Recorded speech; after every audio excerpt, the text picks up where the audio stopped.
Hi everyone, this is Tracy from A Trace of Tradition, and my craft project today, if you'd like to join me, is to update and repurpose this garland, this rag garland that I made for my daughter's high school senior year for different sports senior nights and graduation parties. I'm going to update it, use it as a kind of a window valance for my craft space. So I'm going to update the colors to be more in line with my craft space. All right, well, thank you for sticking around to see the forward progress on my rag garland. The next step was to decide what colors do I want to add into the existing garland as I repurpose it. So I knew I wanted to bring in pinks. I'm going to keep a lot of the navy and white because those strips do match my current crafting space. I wanted to bring in just some kind of white. But the next thing I did was, make some fabric choices. So probably my last purchase of Joann fabric from the Bolt in the store, since they are closing, which I'm very sad about. I know a lot of you are as well, but I did, before I knew they were closing, I popped in one day and I was looking for some, soft pastel pink material, and I found this. It's from the Keepsake Calico quilting fabric section, and it just has little tiny, I don't know if you can see it, but little tiny pink hearts throughout on that. What was definitely my last online order from Joann, because they recently stopped accepting online orders, and so I think I made this order maybe a week before they said no more online orders. So I picked up these 20 strips, 10 designs, two of each design, fabric roll. They're 2.5 inches wide, 42 inches long. There's some with like little plus signs, kind of like little crosses. You can see that. I think it's easier to see it down there. And then some little swirl patterns.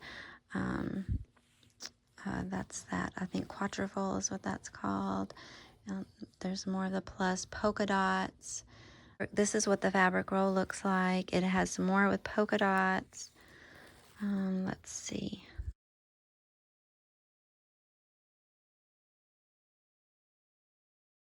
Obviously, we can't get that from Joann unless your local store still has some, but I will throw up a picture of the navy and white strips. I got those from Michael's in 2023, and it looks like the ones that I purchased are called Blueprinted Fabric Strips by Loops and Threads, and it looks like they're out of stock of those, but they do have some other multicolor fabric strips, is what Fashion Fabric Strips by Loops and Threads.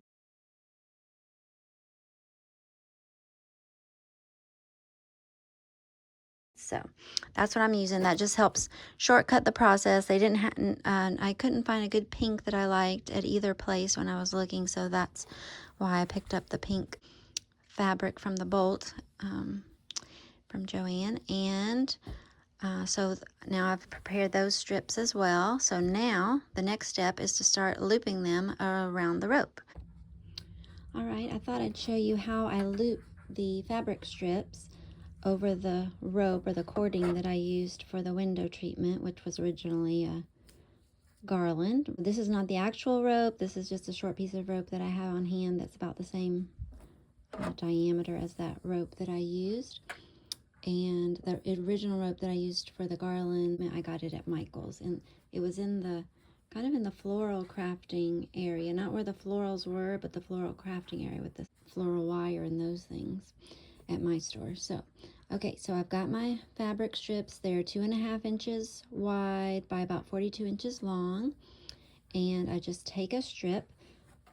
Here's a blue one. Again, this isn't the real one, but this is just so I can show you. So I fold the strip in half, bring the loop side toward me. So I've got that loop side. The tails are down there. I take the tails, and then I push them through the little loop, and then pull it through like this, holding on to the rope to kind of steady it. Okay, pulling that through. This one's a little bit disheveled because I took it off of the garland that was well loved and well used last year. Okay, so that is that. I'll show you another one. I'll take a pink strip, fold it in half.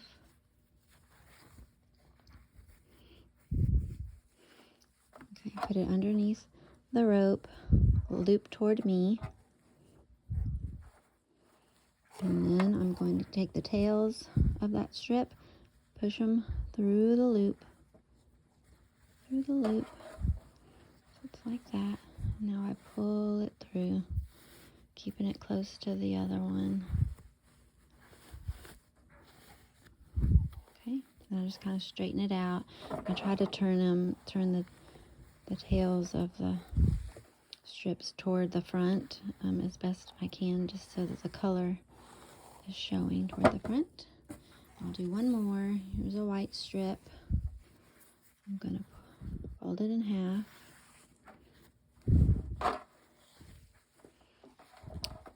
it under the rope with the loop toward me. Take the tails, push them through the loop, and then kind of pull it through, pulling until I get it up.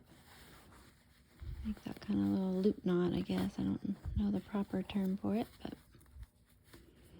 to the top. And I'll do the same kind of straightening. So, and then I just go on doing a pattern to make the garland. You could just do all different colors. You could not do a pattern. You could just do it however you want, whatever looks good to you. Okay, I finished up my crafting behind the scenes. I switched out all of the golden yellow strips for pink and white. So I went with the pink, white, and navy color scheme, and I really love how it turned out. So I'm ready to show you what I've done. So there is the new window treatment. I'm trying not to let the sunlight in too much, but hopefully you can see the colors well.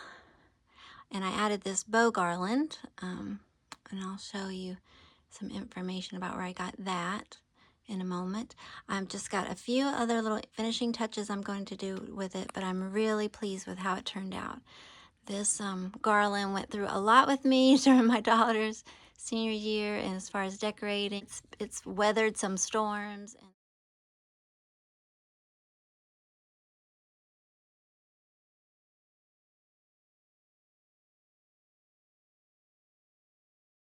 And so I'm happy to repurpose it, and it will bring back memories from those fun times of her senior year. And also, I just think it looks so beautiful. So thanks for watching. I will show you where I got this pink bow, and I'll show you my other idea that I'm going to start working on as well. All right, I wanted to show you this bow garland. It's part of the Easter collection at Michael's, so it's still available as of now toward the end of March 2025. So here's the little tag. It's by Ashland. It's a 6-foot garland. Of course, you can get it on sale or get it with a coupon. Just little bows. They're all tacked together, sewn together from end to end, and I just thought that was a nice little finishing touch for my window treatment. All right, and here is the last touch that I'm adding to my faux window treatments for now. I've decided that I'm going to make some little keepsake tags that kind of spotlight some of the paper collections and some of the paper crafting that I'm doing this year. I'm returning to crafting after many years away. I used to scrapbook before I had children, and then when they were babies, I did a little bit of scrapbooking, but as the babies grew and as the activities grew, most of my crafting involved things with them and doing things for them, with them, all of that revolving around that. So I've been away from the scrapbooking scene, and I definitely have been away. I don't even know if all of this ephemera and tags and tickets and tag flips and folios. I don't even know if that existed when I was doing scrapbooking, but to me it's all new and it's so exciting. And this paper collection that I'm spotlighting, I did some projects with it in January. It was a release from December in the craft room, and the craft room is a membership that Shabby Art Boutique offers. She opens up the craft room twice a year to new members. It opens up a world of these beautiful printable digital kits. She's an artist and she turns her artwork into digital art, digital printables and kits so that we can print them at home, print the papers off at home. It also comes with ephemera and just lots of beautiful elements that just really inspire my imagination. And the ladies in the craft room are so talented. I'm learning so much. I've learned new techniques. I've just learned different things that I never would have thought about doing. So this is just a little tag that I made that kind of spotlights the printable, the digital kit. So it's got some of the ribbon spools. This kit was really focused on being able to help you get your craft room organized or your crafting space organized. So it has tags and ribbon spools and calendar pages and word elements and beautiful ephemera. I love all the colors of all of her digitals. They're just that beautiful, shabby, soft colors, but a variety. They're definitely not all the same. It's a definite variety, and I've loved it, and it's just brought me so much joy this year as I re-enter the crafting community. So that's my little tag. These that are popped up, they're popped up on foam dots, and these are just little ribbon spools, like I said, tags, pockets. That's a part of what she provides. Little crafting words. It says crafting dreams, and up here I've got handmade, and this just reminds me of a lot of the projects that I worked on at the beginning of this year. I love the birds, I love the colors, I love everything about this digital kit. She does have an Etsy shop, but again, this particular one, which is called Whimsy Roses, is not part of Etsy. It is part of the craft room, which is a monthly membership. So that's that. I'm going to add different ones as I work with different paper collections this year. I do buy paper collections from Joann and Michael's and all those places, but I find myself so drawn to this beautiful artwork that Carrie Ann English does in her Shabby Art Boutique. I'm going to hang it on the window treatment, and that's what you'll see. That'll be the final touch that you'll see.